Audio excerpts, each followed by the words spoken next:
I want them to hear y'all. I want them to feel y'all. You feel me? Make the ground shake. Hit! Hit! Hit! The data is not perfect, but we say about 2.5 million children are being raised by grandparents and other kin caregivers. And again, we don't have great data on it, but primarily because of parental substance use issues, parental overdose, parental incarceration, military deployment. There's just a range of issues that cause these families to form. What time is it? Game time! What time is it? Game time! Let's get right. Let's get right. Most of them have to do with some kind of traumatic event in the parents' and the family's lives.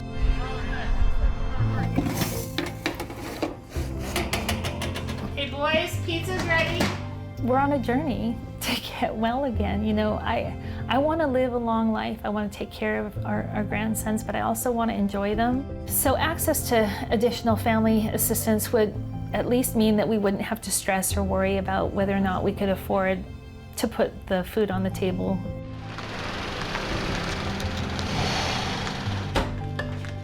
A typical day raising my 2 grandsons. Busy, busy, busy, busy. It's nonstop. The boys are my world. Everything that I am today, it's about them. You know, it's more than me being a grandmother and a guardian. It's just the love and the sacrifices. But it could be a little lonely. All right, okay. There. No, you can't. We're driving. There. Buckle up, boys. A lot of our caregivers, especially our older ones, are experiencing depression, loneliness. A lot of times feel like giving up. And it's important that they know that they have a source of support. I think what a lot of people need to know is that we're isolated as a grand family, and we're in 2 different environments, but we don't belong in either. You know, we're in the child raising environment, we're in the retired environment, and we don't belong in either group.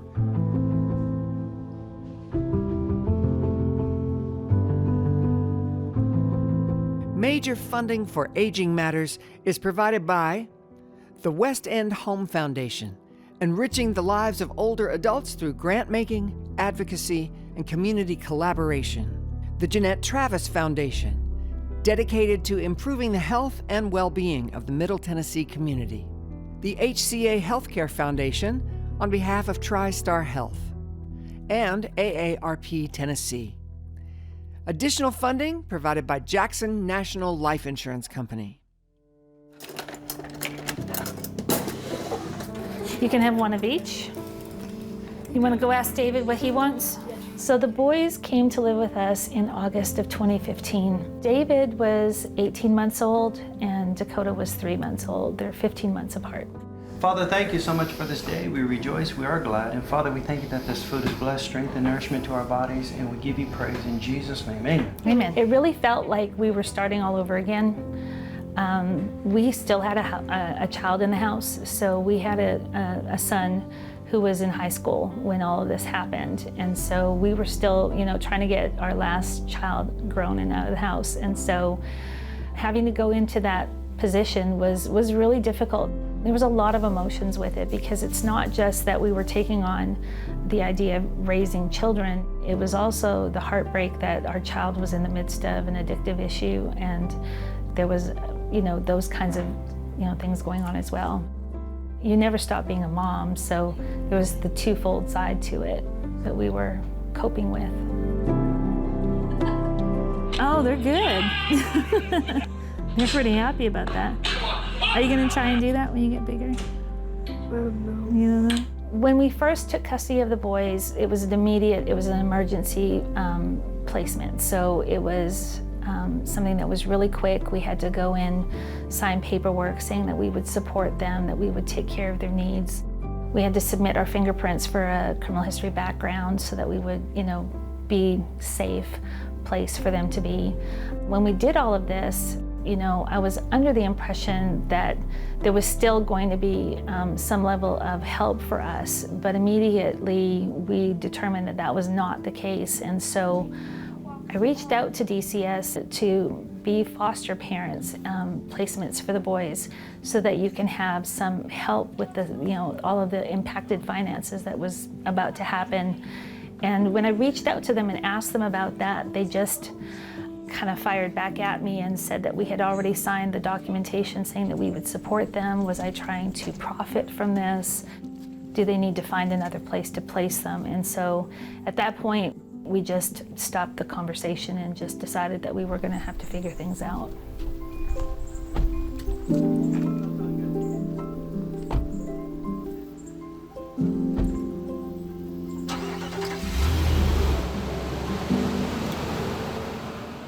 Sadly, it is not an option to revisit foster parent licensing as a kinship provider.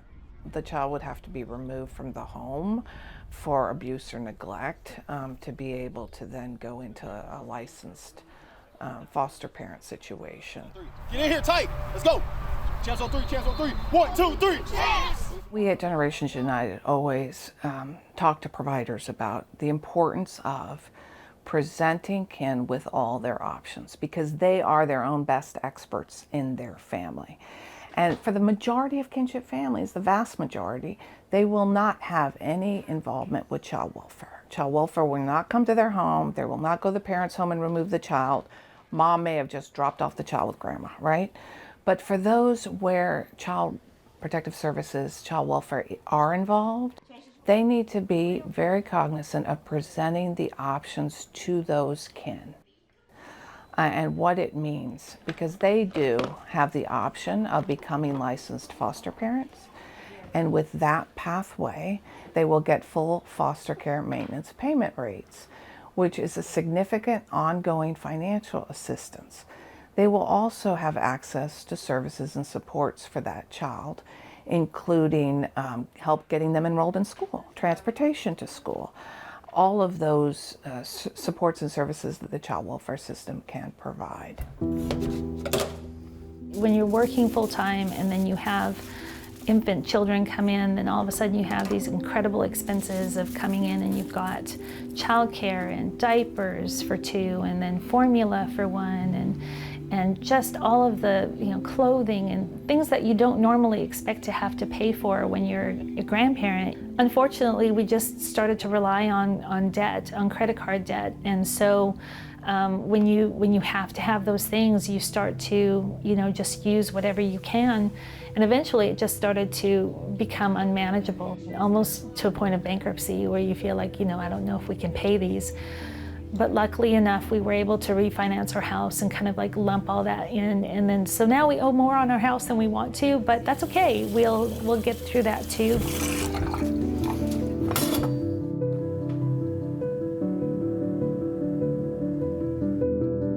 So even if you don't become a foster parent as a grandparent, you still want to walk through some of those legal aspects of it.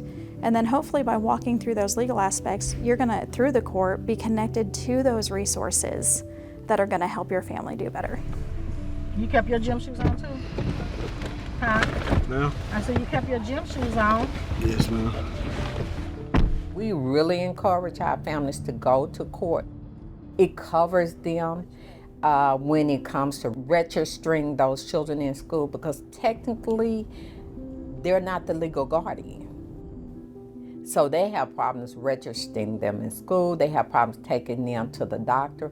So we encourage them to do that. It also helps to secure that placement because when you don't go to court, then a parent can come at any time and get that kid.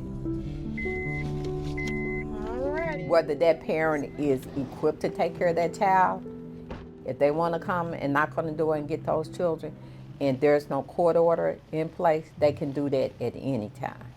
Good morning, everyone. Thank you all so much for being here and joining us today on our very first caregiver support group. Once you get that custody, you can come to us and join the relative caregiver program. Now, you don't have to have custody, but there are limitations to what we can help you with because that's considered an informal arrangement. If, let's just say we were at a function together and I ask you, may I borrow $20? What's your response? I need 22. The caregiver support group has come to mean a whole lot to me. Okay, so we got a tougher crowd over here. It took me a while because I was like, I don't want to go in. I don't want to be around They're not going through the same thing I'm going through. They wouldn't understand. These are strangers to me. And I think I waited about a year. And I kept telling them, I'm coming, I'm coming. And when I first went, man, I loved it. It was people, grandparents just like me, doing the same thing. And it motivated me because there were some that have had their grandchildren for maybe 15, almost 20 years. And they made me feel comfortable about the decision that I was making about certain things. And even with being in the program, just alone, the program itself, you could speak freely and nobody was going to judge you. And we all had some of the same things in common. So the Relative Caregiver Program in the state of Tennessee is a program where we help families to become stable in a situation where they have not anticipated or planned for when they're raising their children. We offer that support and that care and that financial services that they need. The relative caregivers in our program currently get 50% of what foster parents get, and that equals out to $16 a day per child. They no longer have an income guideline, so it doesn't matter what they make. And currently we have a wait list. That's how a large number of families we have in Shelby County that really need that assistance. Without that financial support, I think I would be behind on a lot of things. I would have to probably work more, which is no problem, but it just fills in the gap of our needs every month. So if you've gotten to, let's just say, today we are physically at my daughter and son-in-law's house here, their lovely home in Cordova, Tennessee, where we were living. We were told we had to move or pay a higher rent. At the last minute, we had to move. So we are still displaced. I've been back and forth here at my daughter's and my son's house too.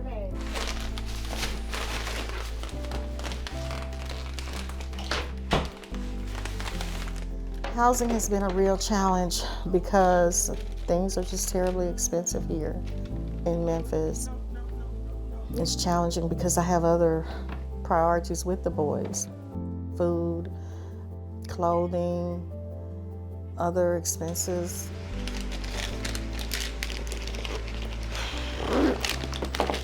I ended up with my grandsons 10 years ago.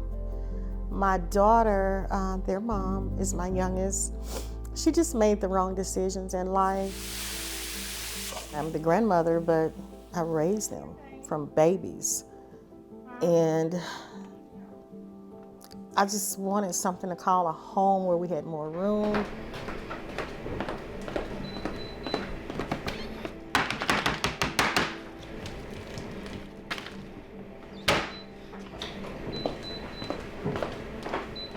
I stopped working once I had them. I had to have different surgeries. 2 hip replacements. And the income that I had coming in, it ceased. I did start back working, which helped a lot, because everything that I do, every bit of money goes to them.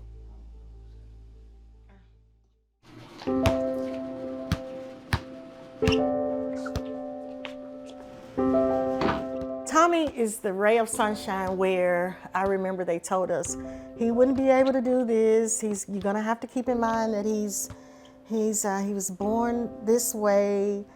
He had heart failure, liver disease, lung disease, asthmatic. I said, okay, but Tommy, he's my warrior. Any challenge, no matter what they say he couldn't do, he took it on, and to this day, he's still basketball, football, running. He's just defeating the odds. He's just doing everything they say, and that's what keeps me going. Chance is my genius. Even before he was diagnosed with autism and on the spectrum, ADHD. I could see he didn't talk a lot the first years, okay? But his eyes, I could see his strength. I didn't know how smart he was until he got into school.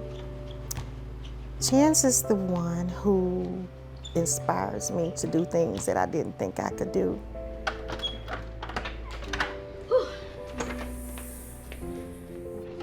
It gives me that purpose to know that I can't stop doing what I'm doing, you know, because it lights up my life. It's just a joy to have him, and I don't know where I would be without him.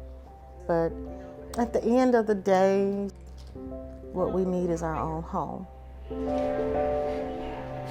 There are many benefits, decades of research in fact, that show that children who are raised by kin rather than non-kin do better, that they have better behavioral health outcomes, social-emotional outcomes, educational outcomes, and better connections to siblings. The smells from the kitchen are the same. You know, all those kinds of things that matter to children, and primarily they feel loved, you know. These folks know them, know their family, and they feel like they belong. Let's have it like this, so that they can turn too. Oh, yeah. They can turn. This is not our first experience with raising kids. We adopted our son and daughter at 7 and 8, and we realized very early on that adopting is a challenge. It's not easier the second time around dealing with that, but you know what to expect. I think the most challenging part of raising grandchildren is I'm just tired. There's just days when I am just plain tired. I love you. Love you too. It's fun to play with them. It's fun to have interaction with them, enjoy them coming home and discussing with them, you know, how their day went, and always have some nice quiet time in the evenings. I think the big thing is the fact that I have to do 2 jobs right now. Yeah. Because that takes me away from the children, and it makes Jeff have a lot more things that he has to do. And you know, his health isn't the best, and he gets very tired easily. And so it puts a lot more on his shoulders, and I prefer not to, but I have to do the 2 part-time jobs so that we can, you know, pay the bills at the end of the month. I have severe neuropathy, which limits what I can do, you know, run with the kids, do things with the kids. That's limited by my neuropathy. And the other thing that I have is I have a fatal condition, and that has put a lot of weight on my mind as far as, you know, the kids and my wife. You know, when I'm gone, who's going to take care of them, what money they're going to have, and how I can take care of them once I'm dead or gone. Time to go, boys. I mean, I guess the thing is that I've got a strong faith in God, and He gives me a lot of hope, and I enjoy the 2 jobs that I'm doing, so that helps. But it does get tiring sometimes, and sometimes I have to just talk to my employer and say, you know, I need a few less hours. Many older adults are struggling with chronic health issues, and that's no exception to our grandfamilies. And I think there are two priority things that families need. One is some legal assistance in helping with estate planning and wills to help them feel more comfortable about their long-term condition and what's going to happen to the future of these children, because that's a big worry for families. And the second thing is respite care. Families need respite care. They need a moment alone. They need some time maybe to recover from an illness or an injury that they have. They, without having that responsibility of the children. And it is very difficult to find respite care resources. Sometimes when we talk to some people, they kind of feel sorry for us. I don't want people to feel sorry for me. I just want to talk to somebody who understands where I'm at and maybe has some helpful suggestions on something that we can do to do something better. I had a grandparent tell me yesterday, for 3 years she felt like she was in a vacuum. She didn't think anybody else felt the things that she felt as a grandparent raising her grandchildren. And then she was able to be a part of a panel, and she heard these other grandparents, and she's like, oh, that's it. That's how we feel, you know, and you're on this island of just like, what what do I do? And so having a community of adopt parents and having a community of grandparents that are doing this hard work, important work, it's important that they're supported and they're cared about and they're heard and they're seen. Hey boys, guys, are you hungry? Come on, come get some come on. So the boys are 10 and 9 today. They're doing great, you know, they still have some struggles in school, some, you know, and they're growing boys, so they have the same things that all kids do. They have good days and bad days, they have ups and downs, but you know, we're very blessed, you know, they're very healthy, they're very strong. They're just well adjusted for the situation. You know, it's not normal, but it's our normal. Bro, I'm getting filmed right now, so I'm gonna have a little bit stressed, but I'm gonna go hard on it, okay? We've never wanted to be their parents, so we've never, you know, wanted them to call us mom or dad. We've always been Nani and Poppy, and that's just who we are. And we always hoped and prayed that we would be able to integrate the family together again, and they would have relationship with their parents. Nothing happened. You just went to school and sat around and looked at each other all day. Nothing. Did you go to lunch? Oh, you did that, huh? I was lucky enough to remarry a wonderful man, and he's been the glue that kind of held us all together. He's been so impactful with the boys. He's been fabulous father figure for them, role model, disciplinarian. He's the fun one, but he's also the one that, you know, makes sure that they understand that there's boundaries and rules in the household. We all need that. But he's been he's been a good father to the girls as well. You know, he did step in the midst of all of that, and even though it didn't heal the hurt, they still look now and realize how lucky they were to have a strong man come in and be that father figure for them. In a lot of ways, I feel like growing up from a big family, my Latin heritage, you know, we're just kids raising kids, pretty much. And I have like 12 or 13 uncles and aunts, and everybody has at least 5 or 6 kids in each family, so you kind of grow up in a big family. Just growing up in that environment, I think being a father figure is just something, it's kind of ingrained in who we are, as influencing our homes. Things take time. Be patient. Be a good listener. You know, I endeavor to work on my patience even more, and that's something I'll be better at next year, and 2 years from now, hopefully 10 years from now, I'll be a lot better than that. But, and being understanding, and giving people grace and room to grow and to make mistakes and to pick up from there and get better in their lives. No. Here, go away from it. Let me clean this up. In the beginning, the relationship with my parents was awful. Like, I didn't have one at all. But now I call my mom at least 15 times a day.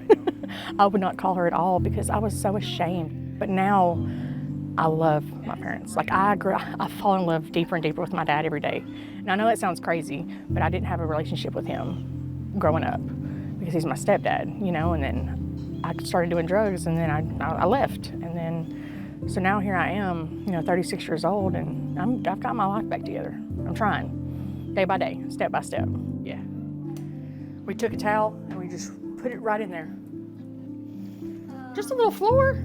Of course I didn't. Family life today is just, you know, we just kind of hang out and do our thing, but we also, you know, we make plans with their parents. They get to spend time with their parents. I'm glad you made it. The boys are playing. Yeah. Well, getting ready to. Their mom spends time with us, and they get to go and hang out and spend time with her, and she's really grown a lot. Cody, you got any homework? Hey, we're going to the front door. Yeah. She's very much involved. She will stop by the house on a regular basis. She spends time with the boys daily. She picks them up from school and takes care of them until we get home. So she's doing great. What was that? Is that a little froggy hop pop? It's very rewarding, you know, every day that I get to ask them, hey, how was school? You know, and whenever you're in active addiction, you don't get to do stuff like that. You know, you don't even think to do stuff like that. It's not that you don't get to, it's that you don't even think to. On my math test today. A 94.3. 100. Did you really? Good job.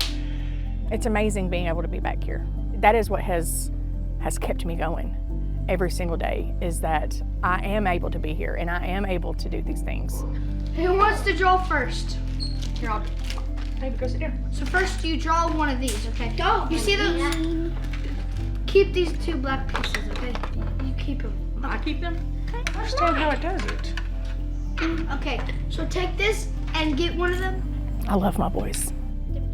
I do, and I've walked away from them before, and they think I'm the best person in the world.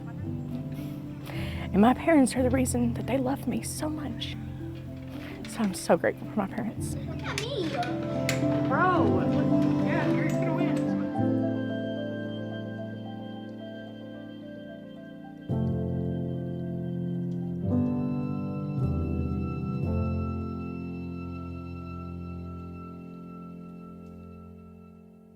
Major funding for Aging Matters is provided by the West End Home Foundation, enriching the lives of older adults through grant making, advocacy, and community collaboration. The Jeanette Travis Foundation, dedicated to improving the health and well-being of the Middle Tennessee community. The HCA Healthcare Foundation, on behalf of TriStar Health. And AARP Tennessee. Additional funding provided by Jackson National Life Insurance Company.